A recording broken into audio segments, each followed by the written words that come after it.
So picture this for a second. It's the mid-1950s. Okay. You're standing in this stuffy, smoke-filled hotel conference room in Providence, Rhode Island. Right. Very atmospheric. Exactly. And right in the center of the room, there's a guy in a sharp suit, and he is pouring a full pitcher of milk directly into another man's left ear. Oh, my gosh. Right. And if that's not weird enough, he's using a rubber hose to siphon that exact same milk out of the man's right ear and into a tin can. Wow.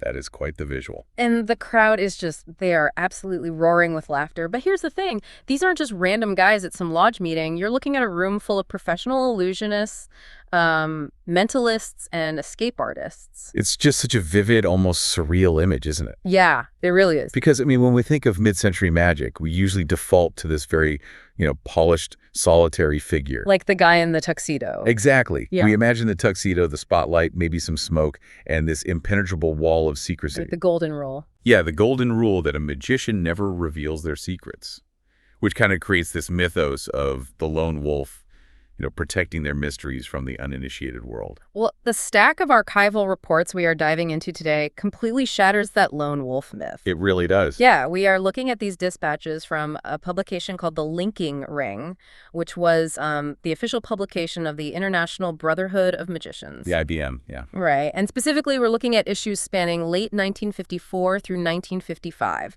And our mission for this deep dive is to zoom in on one hyper-specific local chapter. The William Baker IBM Ring 44. Exactly, Ring 44. And what you find in these pages, it isn't just a list of dry meeting minutes. It's this vibrant, almost hidden subculture. It's essentially the backstage of the magic world. Think about it. Before the internet, before you could just, pull up a video tutorial to learn a French drop or whatever. For a double lift. Right, exactly.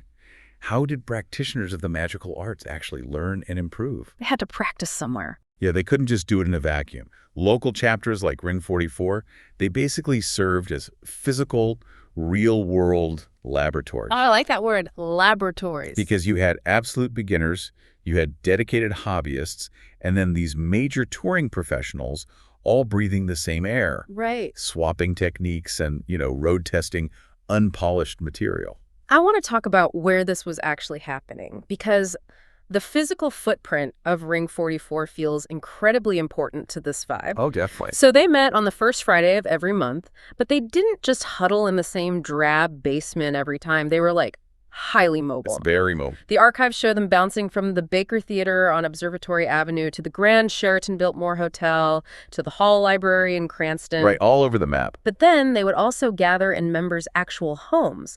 They'd head down to Seeley Kingsford's place in Swansea. Or Ed Whitford's living room in Greenwood, yeah. Wait, really? A living room? Yeah. Yeah. And that fluidity between public and private spaces is highly revealing, I think. How so? Well, when you move a professional association from a formal theater into a living room, you're deliberately dismantling the barriers between colleagues. Oh, I see what you mean. It forces a level of intimacy. You're no longer just peers at that point. You are guests in someone's home. And you can really feel that intimacy in how they treated each other. Look at their namesake, Mr. and Mrs. William Baker. Oh, I love this part. Right. In the December 1954 dispatch, the reporter writes about throwing a going-away party for the Bakers because they're heading down to Florida for the winter. Yeah, snowbirds. Exactly. And the language used is so striking. The archives literally say the club will miss them because they are, quote, like parents of ours. Which tells us so much. This organization was glued together by genuine affection. Not just a shared interest in card tricks. Right, or collecting membership dues. Okay, let's unpack this, though, because this is where I'm kind of struggling to reconcile things. Okay, what's the hang-up? I'm trying to imagine the psychology of this room. You have a group of performers whose literal livelihood relies on deceiving people, right? Very true. Outsmarting audiences, and frankly, outbooking their competitors for gigs. Yeah, it's a cutthroat business. It's an industry built entirely on guarding intellectual property. I would imagine a room full of professional deceivers would be incredibly toxic. It's massive egos clashing. Exactly. Egos clashing, people stealing routines. Yet instead of tearing each other apart, they're throwing affectionate going-away parties. How does a group of competitive performers maintain such a supportive familial intimacy? What's fascinating here is that that's the profound paradox of this community. Yeah. And you're absolutely spot on. What we're seeing in Ring 44 is remarkably similar to the early days of the open source software movement. Wait, like hacker culture? Exactly like hacker culture. In the outside world, their secrets were their currency. But inside the ring, the currency was the advancement of the craft itself. Oh, wow. They realized that hoarding a secret eventually stagnates the art form. So by creating an open source environment where a rising tide lifts all boats, they actually neutralized the ego. And we have hard proof that this collaborative model actually worked. We do. The archives note that Ring 44 had one of its healthiest treasuries in years. They were financially stable. Which is rare for a local club. Right. And it was largely thanks to the tireless organizational work of a member named H. Adrian Smith, who was also the New England Convention chairman. Because they weren't fighting over scraps, they could focus entirely on the magic. And notice how they brought new people into that fold. It was incredibly intentional. Oh, yes. The initiation of Donald Fernandez. I love this detail so much. They don't just hand him a membership card and a rule book. Nope. The exact moment he is officially initiated, that same convention chairman, H. Adrian Smith, steps right up and makes Fernandez completely dizzy with a 4-jack trick. Which is just brilliant. Yeah. But to understand the psychology of that, we have to look at what making another magician dizzy actually means. Break that down for us. So a 4-jack trick typically involves showing 4 jacks, losing them completely in the deck, and then having them reappear in impossible ways. Okay. To dizzy a new member basically means you are overwhelming their senses with pure, unadulterated skill. Just flexing on them. Well, kind of, but it's not done to belittle him. Yeah. By immediately baffling him, Smith is actually extending an invitation. Oh, I get it. It's a playful way of saying, welcome to the family. Look at this impossible puzzle. Now pull up a chair and let's figure out how I did it together. It establishes trust through shared wonder. Exactly. Which brings us to the actual magic happening at these meetings. If the community was the heart of the ring, the performances were the lifeblood. The real substance, yeah. And the sheer variance in what was happening on any given First Friday is just staggering. Let's go back to that February meeting at the Sheraton Biltmore. Okay. You have C. Foster Fenner putting on a display of massive theatrical illusion. He opens with the miser's dream. And the archives specifically note it was a non-mechanical version. He's producing silver dollars out of thin air and dropping them into a shallow glass bowl. We should really unpack the mechanics of that for a second, because non-mechanical is a crucial detail here. What's the difference? Well, the miser's dream is an old trope, right? Plucking coins from the air. A mechanical version relies on a rigged prop, like a bucket that automatically drops a hidden coin to create the sound of a catch. Oh, so the magician doesn't actually have to hold anything. Exactly. But a non-mechanical version means Fenner is relying purely on agonizing sleight of hand. Wow. He is likely palming a massive stack of heavy silver dollars in one hand, secretly transferring them, and using pure misdirection and auditory illusion to make you believe he just caught a coin out of the ether. That requires decades of muscle memory. It's raw skill. And then he follows it up with something called the sympathetic cubes.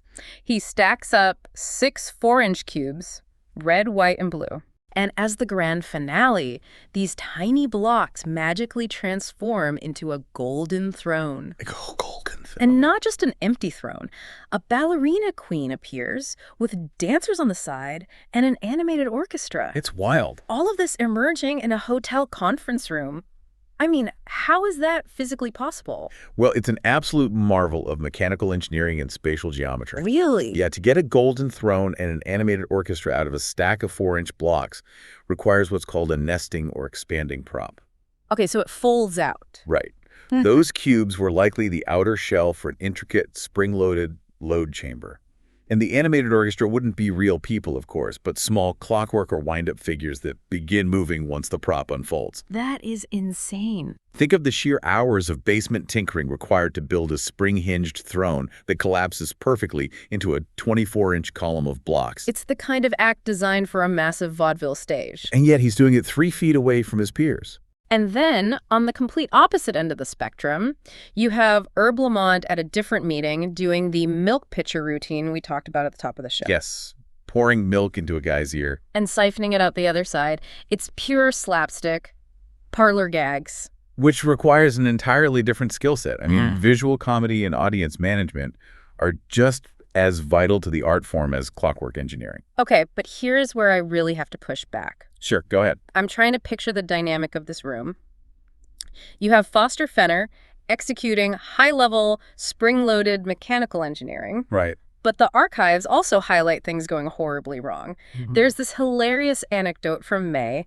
A member named Steve Piactelli gets up to do an imaginary card trick, and he just bombs his own routine. Oh, this story. Why? Because his wife is sitting in the audience, and she keeps guessing his card correctly. It's so fun. Because it turns out she had been secretly reading his copies of the Tarbell Course and Hugard's Magic Monthly. Well, to give some context there for you listening, the Tarbell Course in Magic isn't just a book. Right. It was originally a multi-volume mail-order encyclopedia created in the 1920s. It is essentially the sacred text of the craft. The sacred text. And Hugard's was the premier trade journal for insider techniques. Right. So for a spouse to secretly read those texts, It's a huge deal. it's the equivalent of someone hacking the magician's mainframe and stealing the source code. Yeah. She completely decoded his act. It's amazing. And then at another meeting, Harold the Boss Smith gets up to do a silk routine, and he literally forgets how to tie a knot in his handkerchief. Oh, no. He's just standing there fumbling with a piece of silk, and he covers for the failure by awkwardly asking the crowd, when is a knot not a knot? That's rough. Now, if I go to see a Broadway play and the lead actor forgets his lines while the chorus is doing backflips in the background, I'm going to ask for a refund.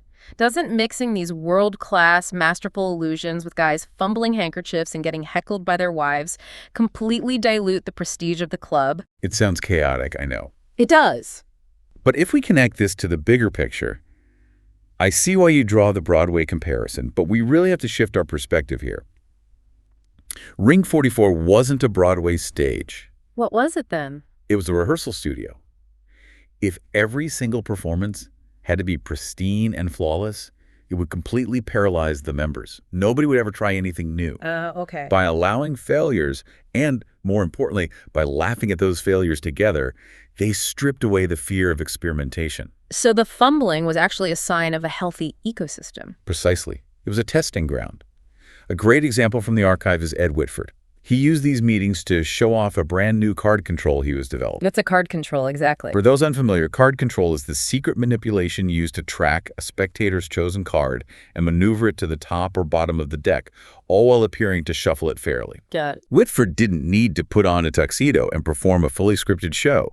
He could just stand in front of his peers, show them the bare-bones finger mechanics, and ask for feedback to debug the move before he ever took it to a paying audience. That makes total sense. It also allowed members to practice the most dangerous element of magic, Which is? audience interaction. Because you can practice a card sleight in front of a mirror forever, but you can't practice managing a human being in a mirror. That is so true. You had Sam Klivanoff doing pickpocketing demonstrations, literally using the newly initiated Don Fernandez as his stooge to practice misdirection. Right. You had Charles Freitas doing a topsy-turvy bottle routine where the entire trick relies on the comedic timing of his assistant being eternally confused as to why his bottle is always upside down. It is the ultimate proof that the deception is really only half the trick. What's the other half? The shared laughter, the psychological management of the spectator that's the real magic.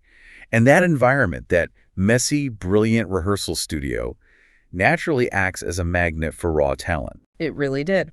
Which brings us to the members themselves. Because this fertile laboratory produced incredible results at both ends of the generational spectrum. The demographics were so interesting. Let's look at the youth driving the energy of Ring 44.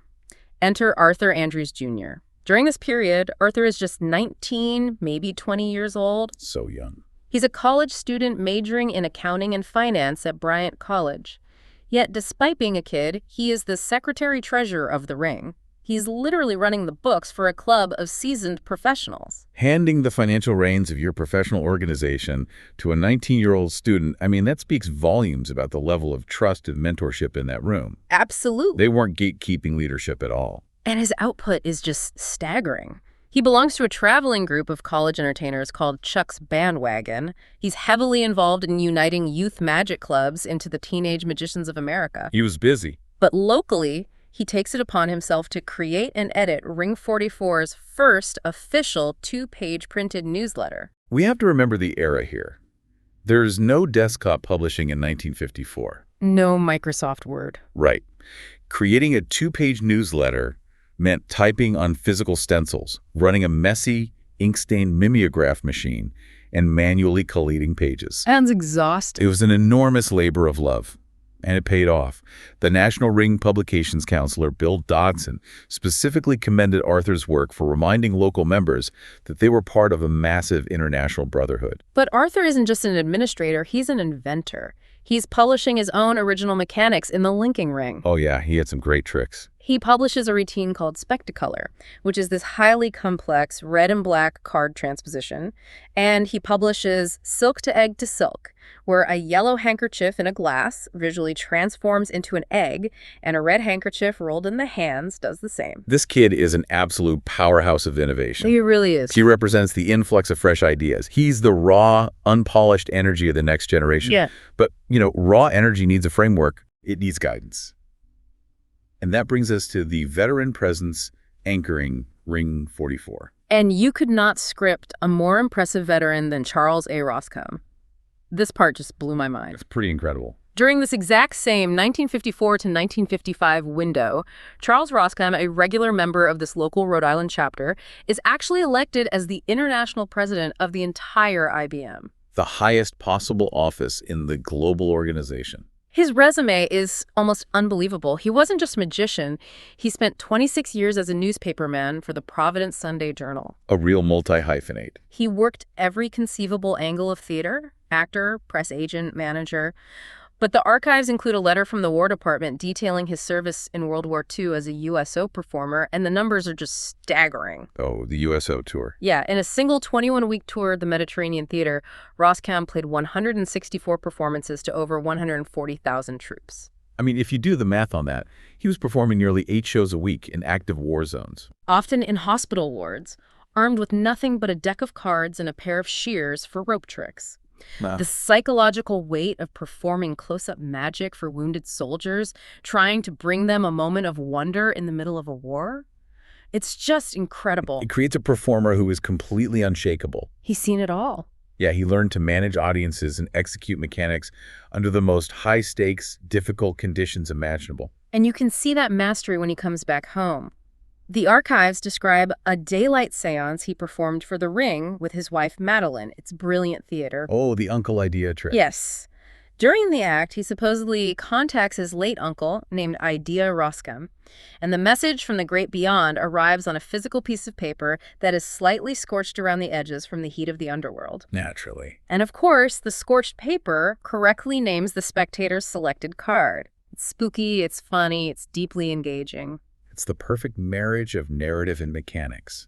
The card force is really just the mechanism, the scorched paper from Uncle Idea that is the magic. So what does this all mean?